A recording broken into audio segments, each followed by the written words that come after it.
Homogeneous linear equation, non homogeneous linear equation are consistent, hence they have a solution, they have, लिखिए direct unique solution. Solution होगा और unique क्यों होगा? क्योंकि बराबर नंबर ऑफ अननोन। तो आइए सॉल्यूशन निकालते हैं, पहले ए लिखते हैं बेटा। ए मतलब 1 1 1 0 3 5 0 0 माइनस का 4 है ना। फिर एक्स वाई चेक, फिर बी लिखते हैं। बी मतलब यहाँ से 9 34 और माइनस का 20। क्लियर है? आइए इक्वेशन बनाते हैं, तो x plus y plus z is equal to 9। Clear? सबको समझ में आ रहा है? सब बातें लिखना है ना, बहुत सीधी सी बात है। यहाँ पे 3y, क्योंकि 0x खत्म कहानी, 3y प्लस का 5z इज इक्वल टू 34 और लास्ट में माइनस का 4z is equal to minus का 20। तो यहाँ से z इज इक्वल टू आपको मिल गई वैल्यू 5 ना, और z इक्वल टू 5 मिल गया तो आप रख दीजिए, इसमें रख दीजिए, है ना। इसको 1 कर लीजिए, इसको 2 कर लीजिए, तो फ्रॉम 2 से आ जाइए तो आपको मिल जाएगा 3y is equal to 34 minus का 5z, और z की वैल्यू 5 है, 34 माइनस का 5 इंटू 5 25 और हो जाएगा 9, तो y इज इक्वल टू 3 आ गया। तो फ्रॉम फर्स्ट से आते हैं तो x is equal to 9 minus का y माइनस का z, तो 9 माइनस का y की वैल्यू 3 है, इसका वैल्यू 5 है, मतलब आ गया 1। तो आपको जो इस तरह से एक वैल्यू फिक्स वैल्यू मिल गई, x is equal to 1 y is equal to 3 z is equal to 5। कुछ मानना नहीं पड़ा c या k ऐसा कुछ भी, है ना। तो इसका मतलब ये यूनिक है ना। एक सिंगल वैल्यू आपको यूनिक वैल्यू मिल गई, ये चीज़ है।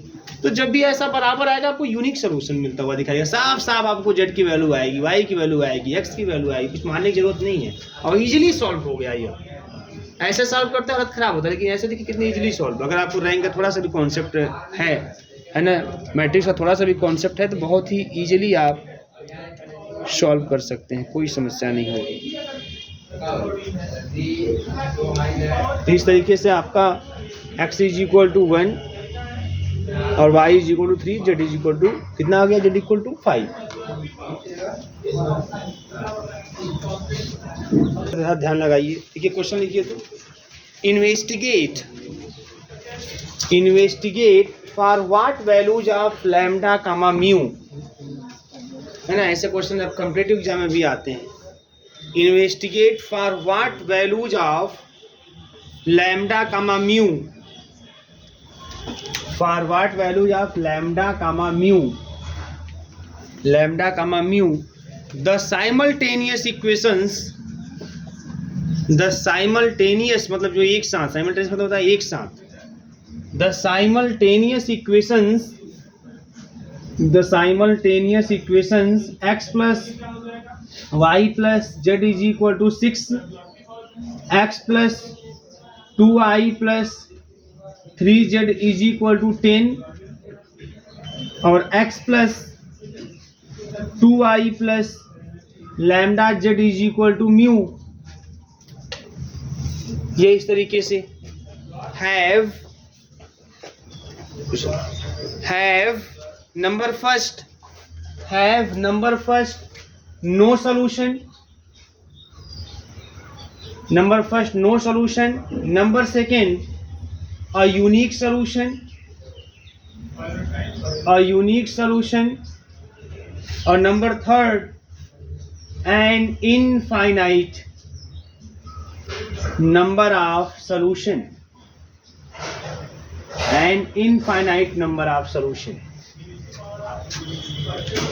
ठीक है। मतलब आपको ये चेक करना है कि लैम्डा और म्यू के किस वैल्यू के लिए, है ना। ये जो गिवन साइमल्टेनियस लीनियर इक्वेशन एक साथ जो दिया गया है, तो गिवन साइमल्टेनियस जो लीनियर इक्वेशन है, नॉन होमोजेनियस लीनियर इक्वेशन है, having no solution, a unique solution and infinite number of, ये तीन ही बातें होती हैं। या तो सॉल्यूशन नहीं रखेगा, या तो रखेगा तो यूनिक रखेगा या तो इनफाइनाइट में यूनिक सोल्यूशन। तो कह रहा है लैम्डा म्यू के किस वैल्यू के लिए, बात समझ में आ रही है। तो ऐसे बोलते हैं इन्वेस्टिगेट कीजिए, कभी बोलता है कि आप नेचर बताइए इसका लैम्डा म्यू के किस वैल्यू के लिए सोल्यूशन होगा कि नहीं होगा। जब नेचर की बात करें, इन्वेस्टिगेट करने की बात करें और लैम्डा म्यू ऐसा कुछ करके कुछ दिया हो तो वहाँ पे आपको जो है कॉन्सेप्चुअल बातें करनी होती है, मतलब आपको यहाँ पे अपने से सोच के बताना होगा। बनाएंगे भी इक्वेशन, आर्गुमेंटेड मैट्रिक्स बनाएंगे, उसे रैंक के हिसाब से कन्वर्ट करेंगे और उसके बाद हम लोग अपने से सोचेंगे कि ऐसा क्या लैम्डा म्यू की वैल्यू होगी कि नो सोल्यूशन एग्जिस्ट होगा या यूनिक सोल्यूशन मिलेगा और an infinite number of solution मिलेगा। बहुत सीधी सी बात, अगर सब कुछ जानते हैं तो आप आसानी से बता लेंगे, नहीं जानते तो चीज़ें बहुत टफ हो जाएंगी। देखिए सबसे पहले हम इसको सॉल्व करते हैं और बनाते हैं आर्गुमेंटेड मैट्रिक्स। तो ये आर्गुमेंटेड मैट्रिक्स की बात करते हैं A:B की, तो यहाँ से क्या मिल जाएगा 1 1 1 1 2 3 1 2 लैम्डा H2 6 10 और म्यू। बहुत सिंपल, कोई दिक्कत नहीं है, जैसा लिखते चले आ रहे हैं वैसे लिखना है। अब क्या करना है देखिए बहुत ईजी है ना। R2 को लिखते हैं, R2 माइनस जो नियम है वहाँ को यही 3 जगह पे जीरो करना है। R2 माइनस का R1 और R3 को लिख देते हैं R3 माइनस का R1, कोई दिक्कत है, सब 1 है। 1 1 1 6 0 1 2 और 4 यही ना आएगा, और ये 0 1 लैम्डा माइनस 1 और म्यू माइनस का 6। अब इसको जीरो करना है। अब क्या करते हैं देखिए यहाँ पे R3 को लिख देते हैं R3 माइनस R2। क्लियर है सबको, बता दीजिएगा भैया, बहुत सिंपल सी बातें हैं सब। 1 1 1 6 और 0 1 2 4। अब इसको सेपरेट कर लीजिए 0 0, अब इसमें से घटाएंगे लैम्डा माइनस का 3 हो जाएगा और इसमें से घटाएंगे म्यू माइनस का 10 हो जाएगा। अब ये हो गया, अब कुछ नहीं हो सकता।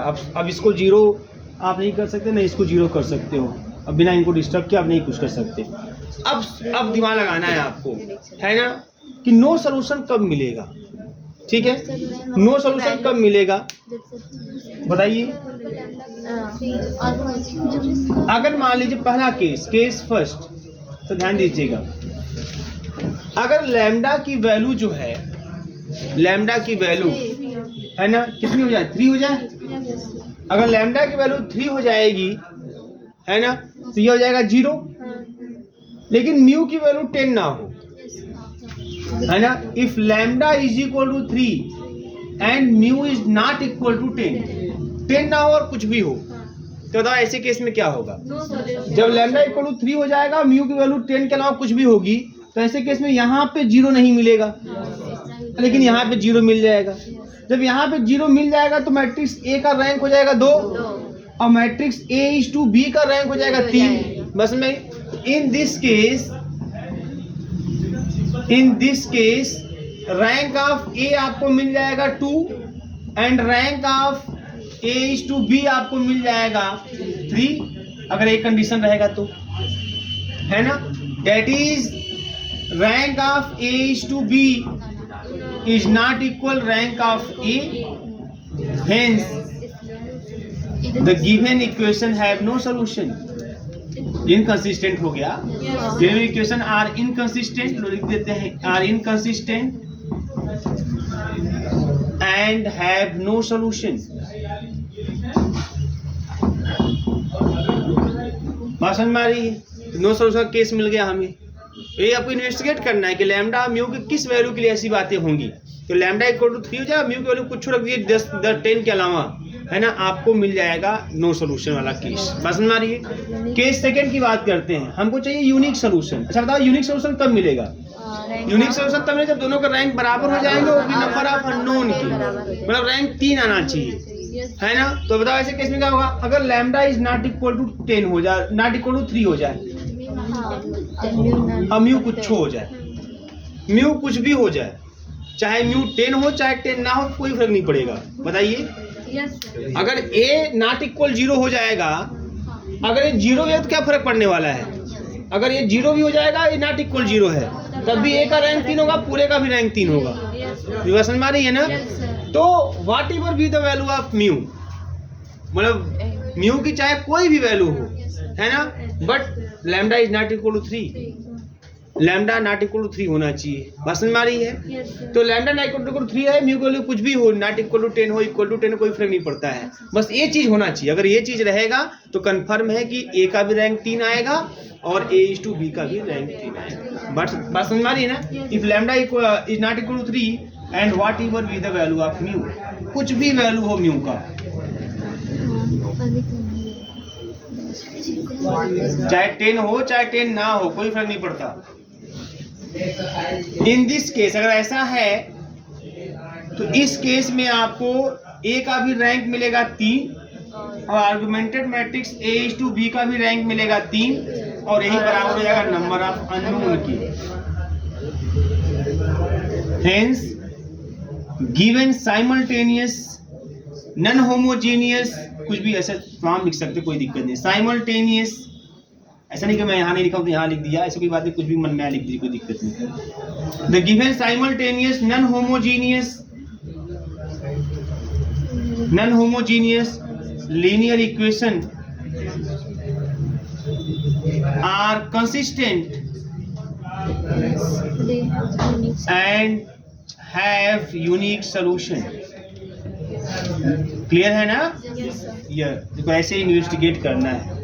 केस थर्ड, हम लोग को CID में होना चाहिए था ना, इन्वेस्टिगेट जिस तरीके से कर रहे हैं हम लोग। अब an infinite number of solution, अब ये कब होगा इनफाइनाइट नंबर ऑफ सॉल्यूशन? दोनों का रैंक बराबर हो लेकिन नंबर ऑफ अननोन से कम हो। मतलब समझ रहे हैं? मतलब कि ए भी 0 हो जाए, ए भी 0 हो जाए, ऐसा कब होगा?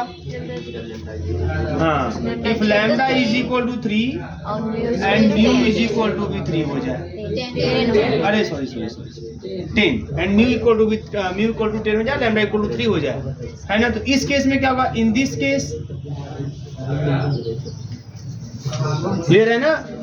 इन this case rank of A is equal to 2 और यही रैंक ऑफ A/B भी आ जाएगा, बोलो, but it is less than number of unknown.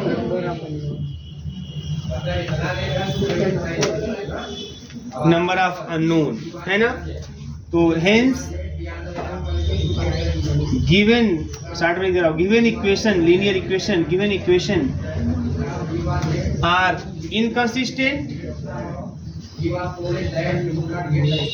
inconsistent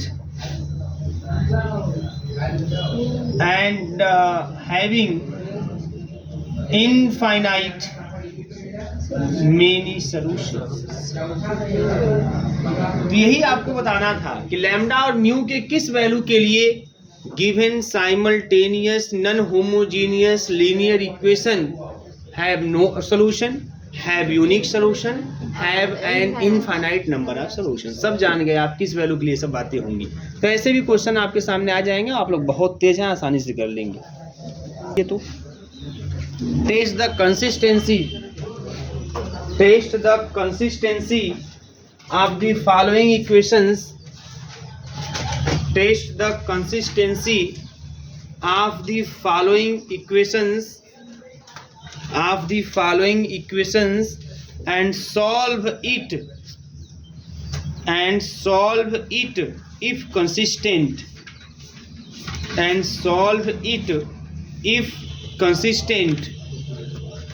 consistent, चलिए, and solve it if consistent। ये दिया हुआ है x प्लस का 2y 3y माइनस का 2z इज इक्वल टू 7 और 2x माइनस का 3y प्लस का 5z is equal to 5x plus का y माइनस का 6z इज इक्वल टू 11। इसको चेक करिए। क्योंकि एक क्वेश्चन और प्रगति वाली बुक हो जा ऐसे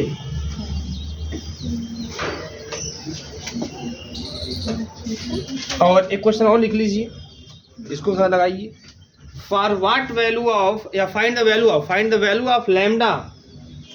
और आपका दिमाग देखिए कितना काम कर रहा है, इतना सिंपल क्वेश्चन ऐसे सॉल्व करने के लिए आ गया। Find the value of lambda, show that the following equations show that the following equations may have a solution. Following equation may have a solution, and solve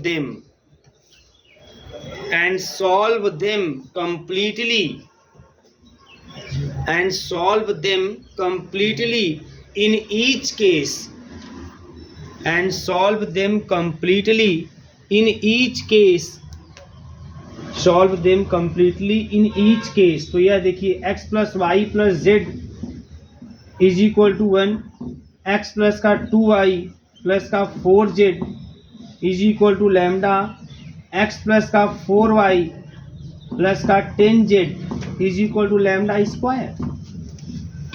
ठीक है, 2 क्वेश्चन आप solve करिए।